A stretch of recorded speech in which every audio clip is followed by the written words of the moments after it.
bakalan berasa ketampar banget.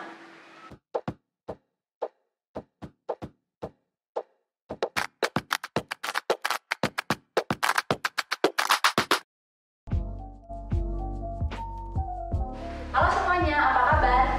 Nama aku Ami dan selamat datang kembali di YouTube channel aku. Hari ini aku mau share sama kalian tentang buku Sebuah Seni Untuk Bersikap Bodo Amat karyanya Mark Manson. Mark Manson adalah seorang blogger kenamaan dengan lebih dari 2 juta pembaca. Hobi isengnya adalah ngeblog tentang bisnis, pengembangan diri, dan kehidupan sehari-hari. Lama-kelamaan blognya jadi tambah populer. Ia dikenal karena tulisan-tulisan yang ngena, sarkas, tapi penuh kebijaksanaan yang gak terduga. Buku ini terlalu bagus buat gak dibahas, jadi mending kita langsung ke poin-poin penting yang ada dalam buku ini. Yang pertama, tentang masalah hidup dan bijak memilih kepedulian. Namanya juga orang hidup ya, pasti ketemu terus sama yang namanya masalah. Tinggal sebagai manusia, kita harus pintar-pintar dalam mengelola masalah tersebut. Kita harus bisa memutuskan hal apa yang akan kita berikan perhatian lebih. Contohnya nih ya, misalkan kita lagi di jalan nih pakai motor, terus tiba-tiba ada motor lain yang rusuh yang tiba-tiba marah-marah sama kita. Nah, pilihan kita itu ada 2. Yang pertama, kita mau marah balik sama si pemotor itu, atau kita memutuskan untuk tidak menanggapinya. Kalau kita lebih memilih untuk marah balik sama si pemotor itu artinya kita peduli pada hal sepele yang sebenarnya akan menimbulkan masalah baru.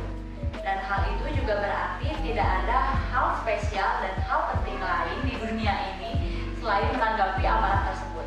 Males banget kan ya, ngapain juga kita mempedulikan orang yang tiba-tiba marah-marah sama kita gak jelas. Mendingan kita melakukan hal lain yang lebih bermanfaat, yang bisa membuat kita happy juga, bener gak sih? Tanpa kita sadari, kita selalu bisa memilih suatu hal untuk diperhatikan loh. Setiap masalah memang tidak bisa dihindari, tapi kita bisa mengelola makna dari sebuah masalah sesuai dengan persepsi masing-masing. Jika kita ingin mengubah cara pandang kita terhadap suatu hal, kita juga harus bisa mengubah sebuah nilai yang kita pegang dan cara kita melihat sebuah kesuksesan atau kegagalan. Intinya, nilai adalah suatu hal yang kita prioritaskan di atas segalanya.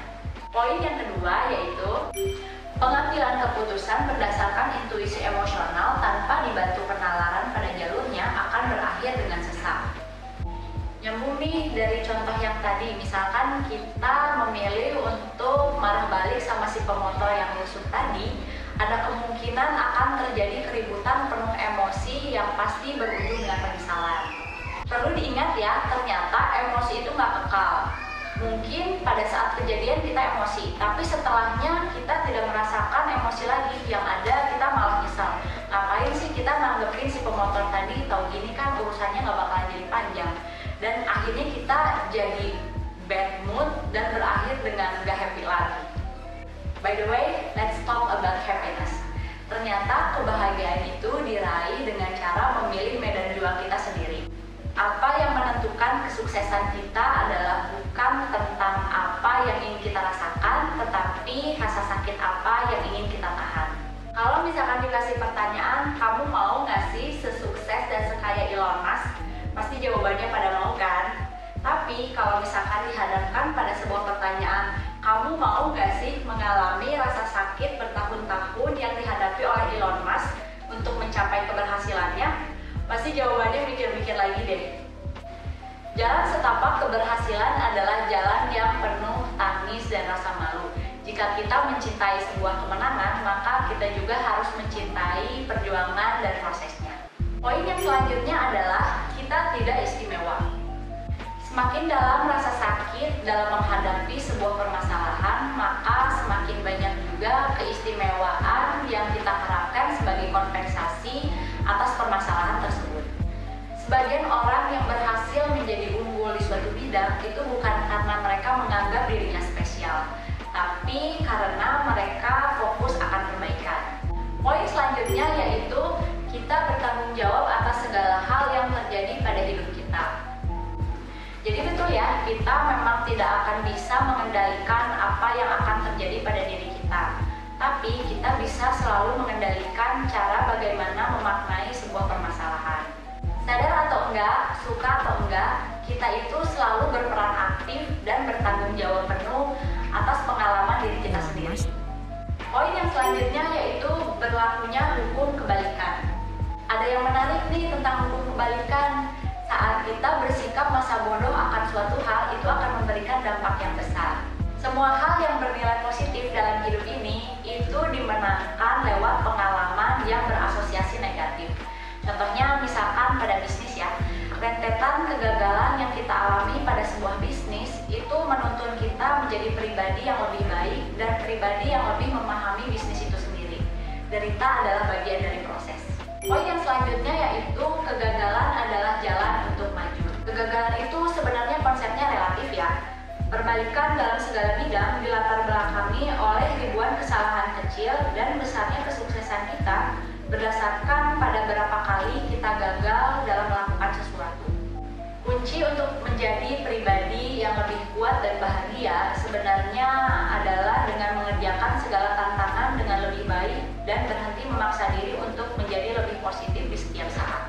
Karena pada hakikatnya manusia itu serba terbatas dan tidak sempurna. Kita harus mampu berteman dengan ketakutan, kegagalan, ketidakpastian, dan mulai berani menghadapi kenyataan karena kenyataan yang pahit itu bisa membuat pribadi kita jauh lebih baik. Pokoknya kalau teman-teman baca buku ini bakalan berasa ketampar banget. Oke, sekian pembahasan buku Sebuah Seni untuk Bersikap Bodo Amat karyanya Mark Manson. Sebenarnya banyak hal lain ya yang aku pengen share sama kalian, tapi pasti videonya bakalan kepanjangan. Jadi mending kita ngobrolin kolom komentar aja ya.